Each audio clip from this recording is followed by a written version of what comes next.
up in a very elaborate way just to see what it looked like. Yeah, where'd you get that shirt from, by the way? I brought it from home. I think it's quite sexy, don't you? Sexy wasn't quite the word I was looking for, but however... We all have different tastes. No, this is very true. But what I wanted to say was, why are men all trying to get into plastic surgery, cosmetics, eating disorders? There's all these men running around complaining about eating disorders. You are generalising, aren't you? Well, aren't you? No. I didn't say a word. I was picking out Fiona. I was picking out on Fiona. Okay, that's fine. There's a perfect thing to pick out because she wears tats and a bolt through her lip. Okay, but I mean, not all men go out there and have plastic surgery. Have you had plastic surgery? Have I? No, I haven't. You likely to? No, I don't need to. I don't want to. I'm very happy with myself. I'm very happy with myself. So are the vast majority of women as well. Exactly. Not all women go out and have plastic surgery. That's a silly thing. No, that's right. So there's some men that want it. Apart from the fact that Fiona is absolutely gorgeous anyway, I completely agree with you. I think, you know, every piece of decoration, and that's what this is, decoration. This is not mutilation, it's decoration. It's destroying your body. It's not. It's destroying your body. When you get older, equivalent of saying when you get older and your skin starts to get all wrinkly and stuff like that, which in the next few years it will. I love them now. It's like they all have symbolic meaning to me. It's not just, I've got 4 of them. It's not just Where about... Where are the other 2? On my back and on my leg. Why would you have them on your back? I've got a shark tattooed on my back from the first time I went scuba diving. You've been out with Greg Norman, have you? The first time I went scuba diving, I swam with 2 sharks, and so to commemorate the event, I had one tattooed on my back. My choice. I'm thinking of getting a tattoo on my tummy because apparently it's not as painful. Is that right? On your stomach? It hurts. It's more... you could actually I'd rather give birth, to be honest. That'd be fantastic. You know, on your stomach you could have, welcome to Barbados, have a nice day. Oh, you are horrible. My sister has enormous tattoos, and they suit her. The tattoos don't suit me, but my sister has this, she's got these huge pipes because she climbs mountains, right? She's got these big arms, and she's got this huge tattoo that goes all the way around, and it looks fabulous on her. Like, hey, I think great. It's an expression of who she is. She designed it herself, and then she has that. I mean, it's the right of I think that's cool. Why not? Do you have a tattoo anywhere? No, I don't have any tattoos. You don't? Okay. No. Joe, do you have any tattoos? No, I'm too much of a scaredy cat, unfortunately. I've toyed with the idea, but I'm just not one of those people who could endure the pain, and that's why I'd love to get liposuction or something. And I would if it was painless, but I'm why don't you go and have it? I'm too scared, and I don't think going under the knife for something like that is worth it. Anyway, worth the risks. But I think, as Prue said, the point about being able to have cosmetic surgery, tattoos, whatever you want, it's about choice. It's about women being allowed to choose. Control, you say women have supposedly come so far in the world. Well, we have come far. We're allowed to choose what we want to do with ourselves and not be told how to adorn ourselves. Well, we did give you the vote. It's not like foot binding or something which men enforced on women in Japan. Eva, just getting back to you, it says here, then why are they still so insecure about the way they look? Do you think women are insecure because they spend a lot of time in front of the mirror, don't they? Yes, but I mean, I think what is interesting, and I mean, I'm raising this as a serious point, is why have men become so concerned? I mean, you now open the magazines, it's perfume for men, it's skincare for men. So why should that? I mean, it's fine, but I mean, in a sense, I suppose what I'm saying is that it's not something which is just about women anymore. Why do we put paintings on our walls? Because we want to adorn them and be around beauty. So why shouldn't we treat ourselves with the same sort of respect? Exactly, but it's not. Fashion is a con is the same thing. But it's no longer a gender issue. That's all I'm trying to say. Is that I mean, in a way, we've given men permission to do the same sorts of things to their bodies. As a matter of fact, speaking about tattoos, I was watching Jerry Springer the other night, purely for research material. Of course, purely, and they had this bloke on there who had tattoos all over his backside.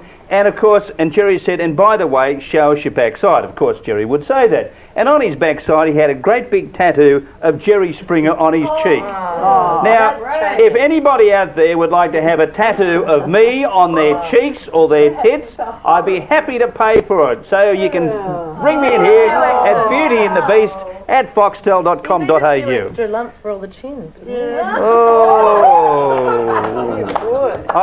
That was hurtful there, Joe. That was hurtful there. Anyway, we'll come back with more of Beauty and the Beast.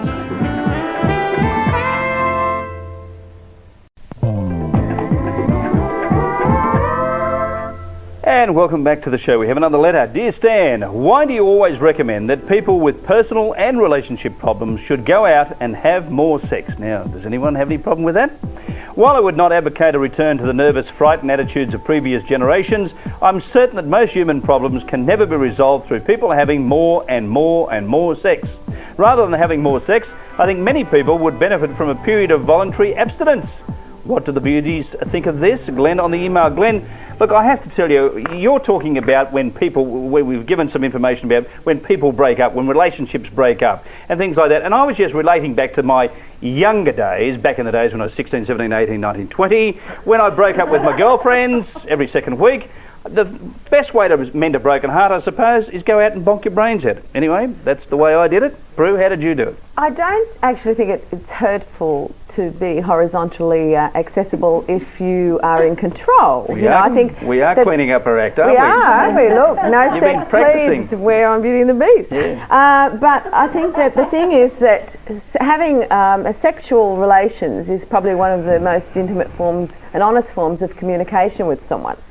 And it also, I believe, is a great de-stressor. And I think the people who are abstinent,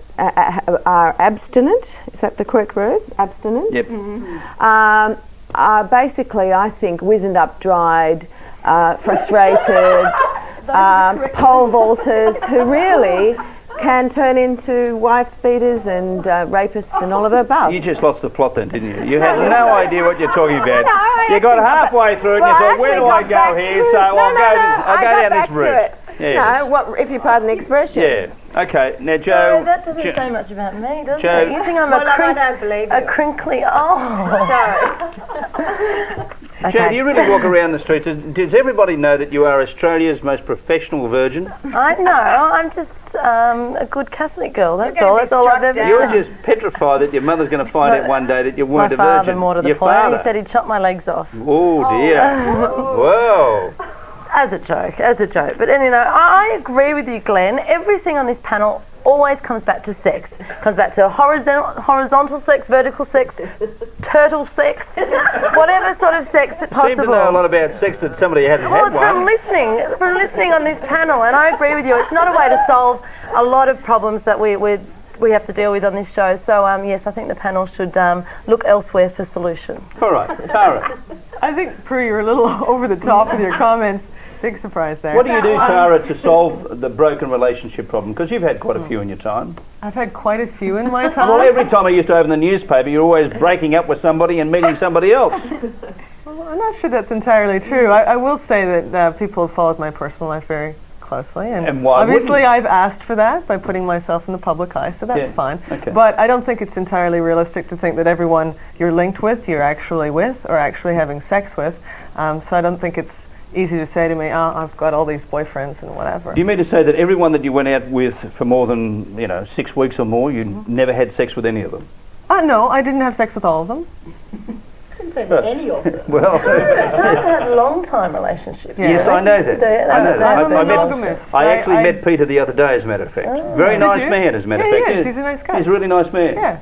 Yeah, and he just said, Stan, you and I have something very much in common. Oh, and what is that? And I said, yes, I know what it is. It's Tara. We both love Tara. Oh, sweetie. What a sweetie. I'm waiting for the backlash. Yeah, go on. I love you. Smack. That's Stan. Can I answer the question? Didn't I? No, see? There you go. See, she talks about sex and she's lost the plot altogether. Exactly. Okay, Rebecca. Well, we're always hearing about Stan's bonkability in his younger days, aren't we? Bankability now, maybe. It's bankability now, it's bonkability then. Bonkability back then.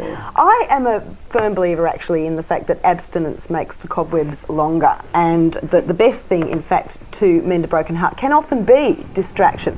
But I would not suggest that you went out sort of bonking around madly, but sex is a marvellous thing. It's a great inspirer in your life, and I think to deny yourself sex actively for long periods of time is a quite sad thing. But when really. you're starting a new relationship, it can be a good thing. It can actually start off but you can actually start the relationship off on the right foot. You get to know each other as minds as opposed to bodies, and then let that flow in. But some people really don't feel that way. They want to just jump straight in, and I think that the viewers should know that that can be a mistake. Rebecca, how long is it since? What's the longest period you've gone without sex?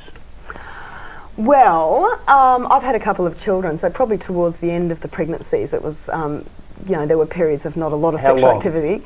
Oh, probably 2 or 3 weeks. Oh, No, I guess, oh goodness gracious, that's a hard one. I mean, with kids you are very tired Before you got married. I probably had sex in the last couple of weeks that I might not remember because I was very tired at the time. But before I got married... Hang on, that you might not remember. Neil's sitting at home saying, hang on, sweetheart, you want me to tap you on the shoulder next time? Did you just feel like a vessel then? Oh, it was a happy vessel though, because, you know, the thing is about sex, it is a wonderful method of communication and relaxation and all of those things. It should be used for all of those reasons, and I don't ever feel like a vessel during Eva. sex. Yes. You're next, darling. Thank you. What would you like me to say? Well, anything...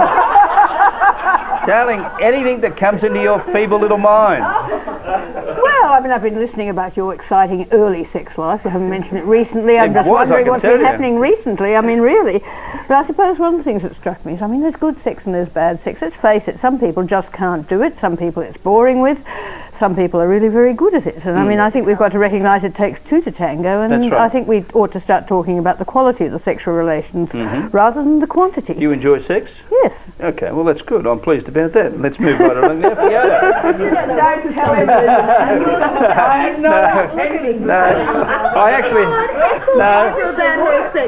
I had another line and she just went the other way. So stuffed me up altogether, Fiona. Well, I voluntarily abstained from sex last year. For the whole year? No, for 4 months. Which I thought was something. I actually made the decision not to have sexual relations with anyone. Were you actually going out with a person at the time? No, I was single, but I wasn't. Pretty easy to do. Well, no, but the thing is, I mean,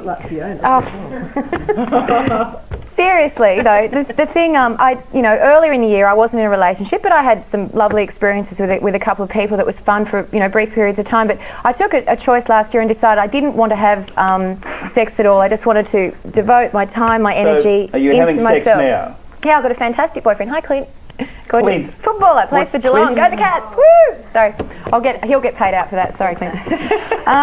Anyway, no, I really enjoyed not having sex, but a strange thing happened. My period stopped as well. Wow. Really? My whole body A little bit shut too down. much information for me, folks. I think we've got to go to a break. We'll be back with more of Beauty and the Beast.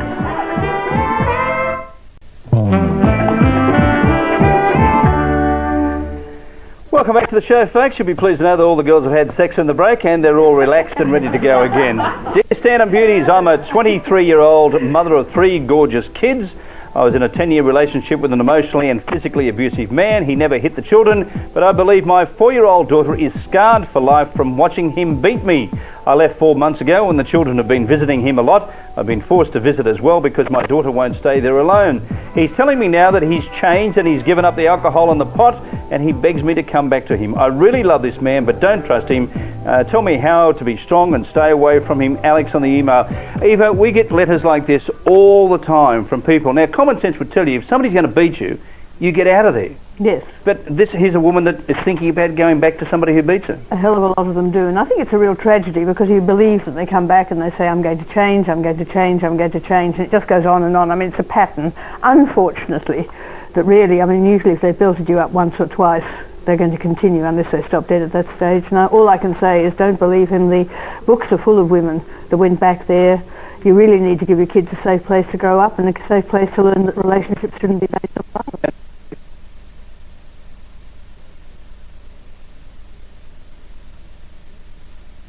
To go through what a lot of women went through in the 40s, 50s and 60s. Well, that was one of the advantages of feminism. You see, we managed to set those refuges up. But I think what's really important for women is to recognise that that sort of behaviour doesn't change easily, and very rarely will it change unless people have got the right sort of support and have actually done something. Just giving up the grog and the pot's not going to do it. Well, it's a big move though, isn't it? Because, if he's given up the booze and given up the pot, at least he's made a decision to try and improve his life. Yeah, 4 months.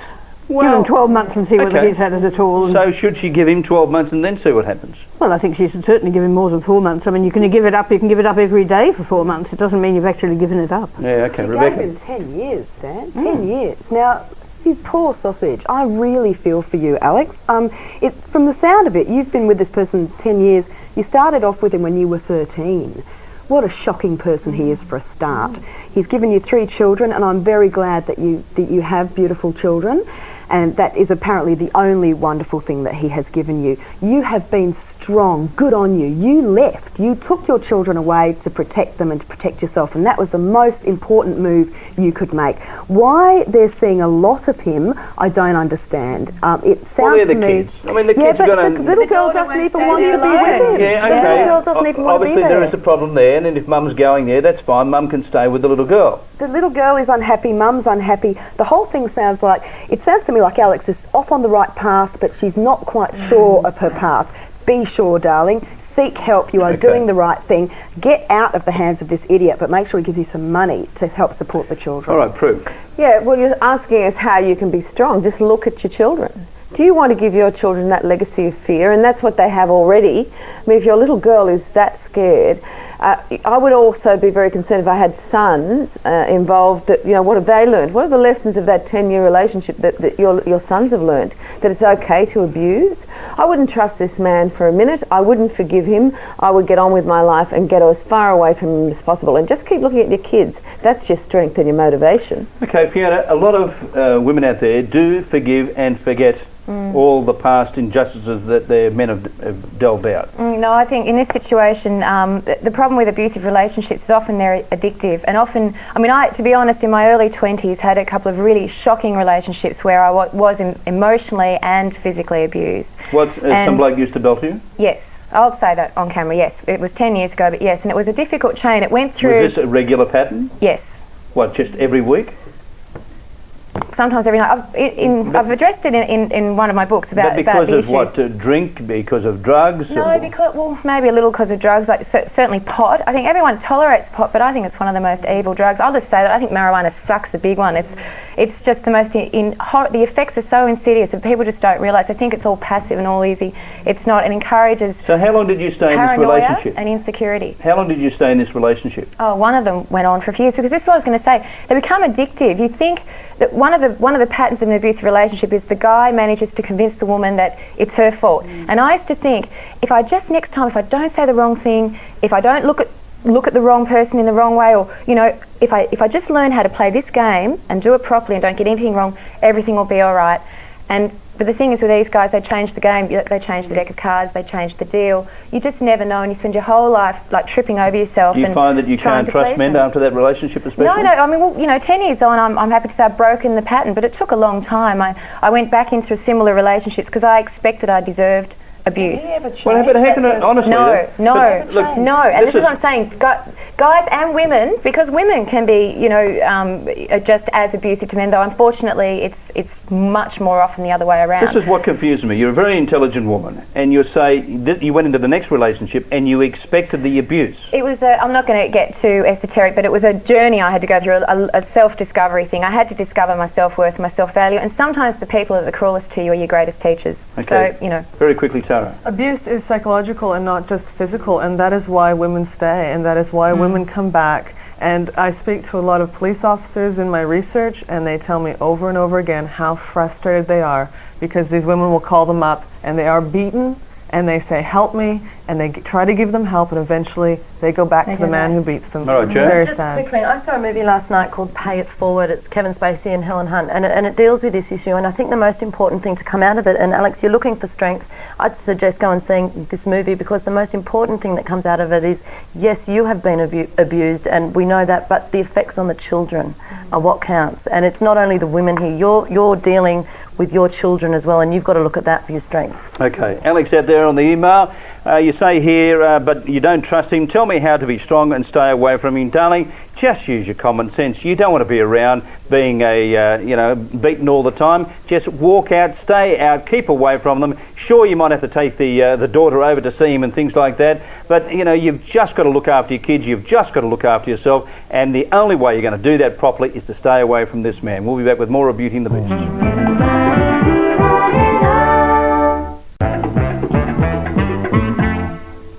Welcome back to Beauty and the Beast. Well, we all love the gossip pages, don't we? All love reading the newspapers and the magazines and finding about all the gossip and all that sort of stuff. And one person that writes a lot of gossip around Australia is Joe Casamento, and you've got some interesting things to tell us. Yes, I've been dying to get this one off my chest, Dan. Especially, I think it's you've got a particularly... nice chest too. How did I know he was going to bring it down to that level? Well, anyway, I want to say that I am sick and tired of reluctant celebrities who claim they want to maintain a private life, and yet at every possible opportunity, particularly where money is involved, they can't wait to shove it down the public's throats. I mean, take Stan Grant and Tracy Holmes, who have come out with yet another exclusive interview. This time it's with the Women's Weekly. So they can invite readers into their private lives. They can kiss and cuddle and canoodle on the lounge and do all that sort of stuff in their private home. And yet as soon as something happens that the media begins to chase, they don't want to talk about it.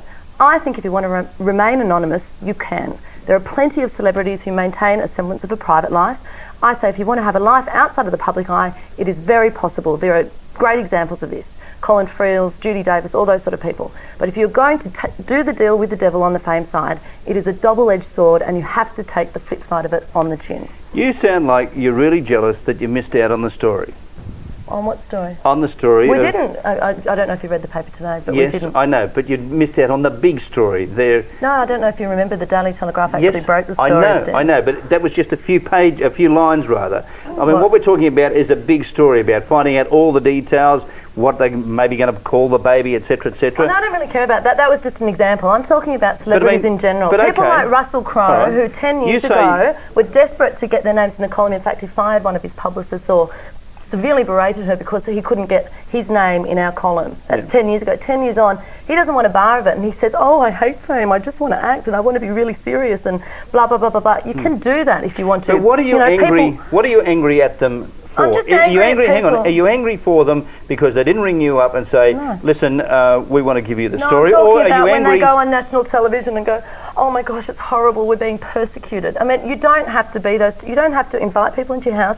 Sell your wedding. If you sell your wedding, you're asking people to want to know about your private relationship, to know when he proposed, you're asking people, the public, to buy magazines and watch you on television to do that. So I think you've just got to, I just think you have to expect the opposite when you say get a divorce. You've got to expect that the public's going to want to know about that as well. All right, Tara, you agree or disagree with that? I think Joe's right. I think Joe is absolutely right.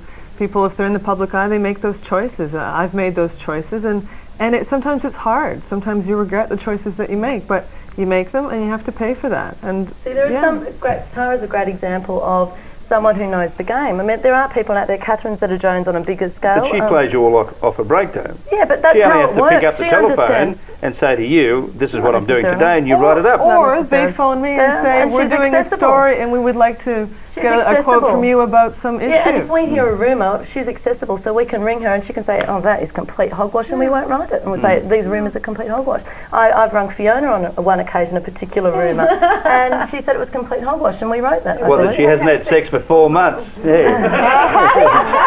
I wonder if it was... We've both thought about that a lot, haven't we? Yeah. Yeah, so I mean, I'm just saying that people have to expect the flip side. It is important to recognise, though, that not all people in the media are fair. Yeah, okay? No, I understand. So when you take this on, you expect a certain amount of fairness, you would hope, and sometimes they are nasty to the point where it is unnecessary. So I think you have to realise everyone's doing their job. Joe is doing her job, I'm doing mine, and we can be fair to each other, and that's fine. Yep. Sometimes... But okay, but if you are in the public eye and you wanted to get a story out, and it's a big moment like this, having your first baby, etc., isn't it better to choose the media that you're going to go through?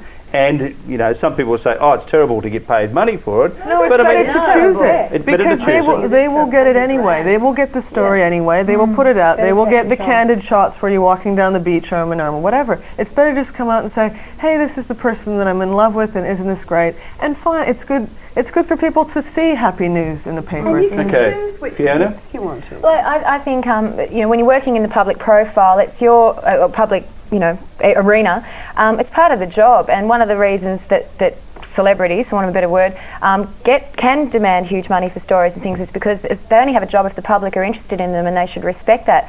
And as much as it is unfortunate that sometimes really unpleasant things are written, it is good to take control of the media and present your own story on your own terms when you're in this position, when this is what you do for a living. But the only reason we have a job is because the public are interested in what we do. If you're operating at that sort of level, you know, like as a media-oriented person. Okay, Prue? I think we have to look at where the barriers are. I can remember a very well-known, very famous Australian television performer, and there was a report that that person, I won't say the gender, was having an affair, and I remember that there were media who were hiding in bushes. staking this person and the so-called lover out for months. Now, where do you draw the line in all of this? And I think that sometimes the barrier is overstepped. I agree with what Joe's saying. I think that if you want to exploit the media for your own devices, then you have to accept that they will exploit you at times. But sometimes I think we just go a little bit too far. Okay, Rebecca. Well, I think you can choose which bits of you're going to sort of shove in the public's faces. And I think there are people that we know well who are wonderful actors and very much in the scene and talked about, but we don't know anything about their kids and we've never seen, and they choose that. And I think, and I respect that, and I think that's wonderful that they've chosen to be involved in the business and be involved to the extent they have to, but they've chosen what to expose and what not to. And kids, I think, is one that you should keep it. Well, I think it's an interesting issue because I think there is a whole gossip industry, if you like. There's a whole process by which we love to all read gossip, don't we? Yeah, and it feeds on itself, and you've got the A-lists, you've got the parties, you've got the the PR people, you've got all of that. And I mean, that all happens. And if you're part of that, you accept it. If you're not part of that, you dip out of it. But all I can say in relation to the media generally, that sometimes, I mean, a lot of women complain, particularly feminists complain, they get a bad deal out of the media. I haven't very often, and I think it's partly because I understand what goes on, and there's a set of expectations, and sometimes you give people what I call a feral feminist bit because that's what they want. But I think that there is a sense in which people can't decide that they're going to flirt with the media in that full sense of of titillating them about something and then withdrawing, and I think that's when people start getting into trouble. We have some good journalists and some bad journalists, and I can remember a time when I went through some bad financial problems 11, 12 years ago, and a couple of journalists rang me up and I said, look, I just don't really want to talk about it. I said, look, if you want to go ahead and write about it, write about it, but I said, I'm not going to be happy about it doing it. And God bless their little souls, they didn't mention a word. Now, I've spoken about that many times in the past, and because I think it's a good story to tell people about how, yes, you can be down on the bones of your ass and sort of lift yourself up again and do well. And, the other thing that I'm jealous of, if they're getting $100,000, I'm going to ring the Woman's Weekly up after this and see if they'll do a story on me for $100,000. I want the money. Are you pregnant? Yes, I am, as a matter of fact, about to give birth.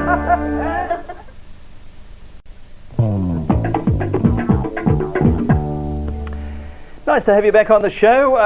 Yes, we have had a call from the Women's Weekly, and I'm going around there afterwards. But they were talking about having my legs up in stirrups. What does that mean? Oh, okay. It's probably for a cover shop, be your best side, I'd say. Yeah. Okay, well, that'll be interesting to see what happens there. Anyway, for $100,000, they can have me anyway. No. I wouldn't walk across the street for that. Dear stand-up beauties, why do women keep popping out children when there are far too many people in the world already? We now have enough education to know that overpopulation is destroying the environment. I'm 30 years old and foster two children whom I love as my own, and it really peeves me when I hear this female biological clock crap. If a woman needs to nurture a child, there are plenty around who need it. Joe on the email, Rebecca. Oh dear Joe, you're obviously very tired after looking after your children, and you've forgotten that we live in a democracy which involves choices, everyone being able to make their own choices. Now, I'm glad that you're fostering the kids that you are. Good on you. Giving love is a wonderful thing. If we would loosen up some of our adoption laws and make it easier for a wider range of people to adopt children, then things might be very different. The bottom line is, though, that we live in a society where you make a choice. You decide, I want to have a child, and if you're capable of doing it, you can do that. We almost have a zero population growth in this country anyway.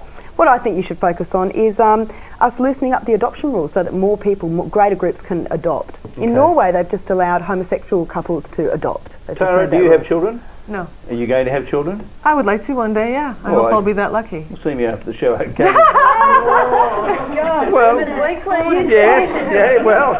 Hey, Tara, you and I, $500,000. No, actually, we'll go for $1 million on this. Oh, God. That's after you've given birth to yours, okay. No, I agree with Rebecca. It's about the adoption laws. I mean, obviously, Joe sounds extremely angry, and I'm not really sure why. Because you're right, we don't have a problem with overpopulation in Australia, just like where my homeland, Canada, actually this is my home now, but they don't have a population problem there either. So there are issues in other places, and I don't think it's really fair to just say to people it's a silly thing to want to have kids. It's very natural. Okay, Prue. I think that the point you're making is that there are thousands of children who are sitting there who would love to be loved, to be taken into a family environment. and why are women, and I must admit there are some women I know who have hit the early 40s and they really feel as the final sort of fulfillment wank that they have to have a child. They're not really taking into What do consideration. you mean the fulfillment wank? Because I mean, some you're saying that women because feel you that don't they have any cannot- kids and No, you don't no. want to have any kids. Because But I you don't call feel it a- I need to be But okay, fulfilled you're by having saying, a child. There are some but women you're who do. saying a fulfillment wank. Because Other I people believe out it there, is a wank, because they're not really thinking about the child. They're not thinking about whether they would be the right into the right family environment, that it is an accessory to them. And to tell you frankly, once they've had the child, they're so tired, so they get someone else to raise it. You know, they farm it off to nannies and all of that. No, it isn't, Rebecca. I can relate Because there are a lot of people who I know do that. several post-40 mothers who have had children at 40, 42, 44. They are exceptional mothers. Anybody who chooses to have a child about the can odd make the one, choice Rebecca. in We're not whether talking or about not. everyone over But I'm 40, but I'm talking about saying the there are a lot of majority them being that are. exceptional. You're saying And the you're majority. looking at these little kids who are dying for some sort of just an extension of love. Well, then I agree with you, Joe. I think that people should be fostering more and not having the children of their own. Eva. There's not enough nice, white, whole babies for people who want that, unfortunately. And I mean, most of the people who want babies want, unfortunately, they want their own, or they want one that looks like them and all of those things. There's a lot of kids around that do need it, but not of the sort which people want. So, I mean, if you like, there's a market mismatch. It's a hideous term. But it actually... So how do we solve that problem? Do we clone kids now? Is that the way we well, want I mean, to do it? it becomes a real issue about whether or not... I mean, women are not having as many babies as they used to. We're below But why is replacement. that? Because it's too bloody hard. It's too bloody hard to try and deal with the fact that you try and have babies in an environment where there's very little childcare, or it costs too much, where you know you're not allowed to work part-time because you're regarded as only being a sort of a thing. It is still a difficult situation. I have a The world hasn't friend of changed. ours, actually, she's in her early 50s now, and she's said all the way through her 30s and 40s she didn't want to have any children. Well, when she got to her 50s, and my wife said to her, do you have any regrets? And she said, I only have one regret, and that was I didn't have a child. Stan. Okay, but so many people She they should do get on say... with life and not be a bloody... See, but that's been too hard. Emotional wanker. But that's been too hard, though. No, it's not. She's I finally think got that to the is age so of 50. pathetic. She's finally got the age of 50 and said the only one regret that she didn't have any children. Buy a dog. Yes, I mean, I've had Yeah. a child. Well, I mean, your boyfriend's already got a dog and it's called Prue. Yeah. That's all we have time for on this particular segment. Well, I'm sorry, but we've run out of time. And I wanted to just talk in favour of being adopted. Well, listen, I tell you what we're going to do. We're going to have a break and then we're going to come back and talk about Fiona and her adoption. We'll be back very shortly.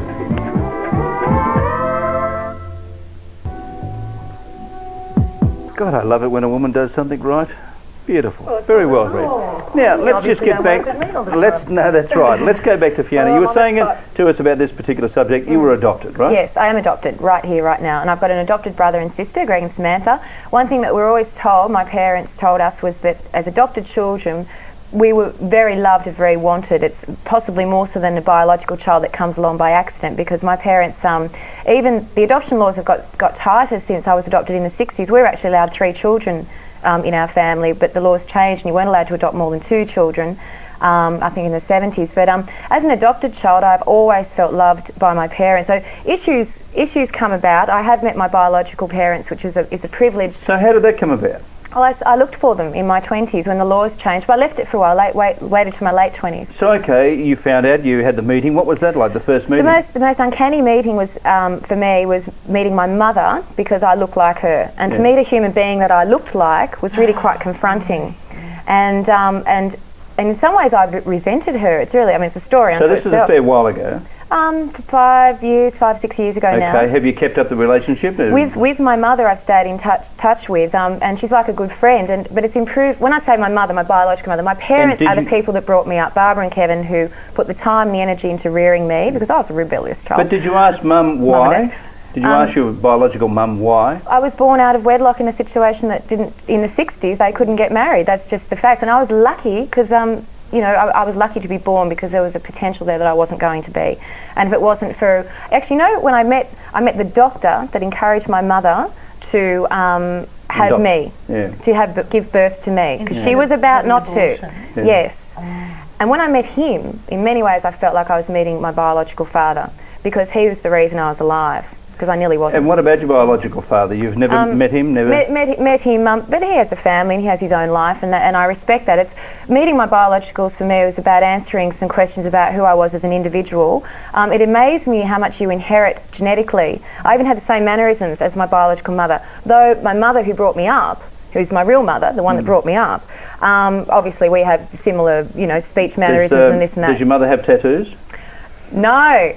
So you're different in that department? Both mothers support my choice in the way I express myself. But it wasn't always this easy. I have to say, I'm 34 now, so I have the luxury of saying, yes, I get along great with my parents that brought me up and my biologicals, because I met my biologicals as an adult, and it's different, and I'm lucky, I'm privileged that I have a happy ending. A lot of kids don't. But having said that, I really support adoption, foster children, but not just fostering babies and adopting little babies, but what about the kids who are 3 and 4 and even, God forbid, 9 and 12, who need parents and who need people to love them. So what I plan to do, because I am delaying having babies, is I would like to have a biological child for the experience, but I consider that I will have an equally meaningful relationship with the children that I choose to adopt. Why are you delaying it? Which I will be doing. Why are you delaying it? Is it because of what happened in the past? No, because I'm working and my life's beginning, and in my 30s I've got a lot to do, and when Clint asks me to marry him, we'll talk about it.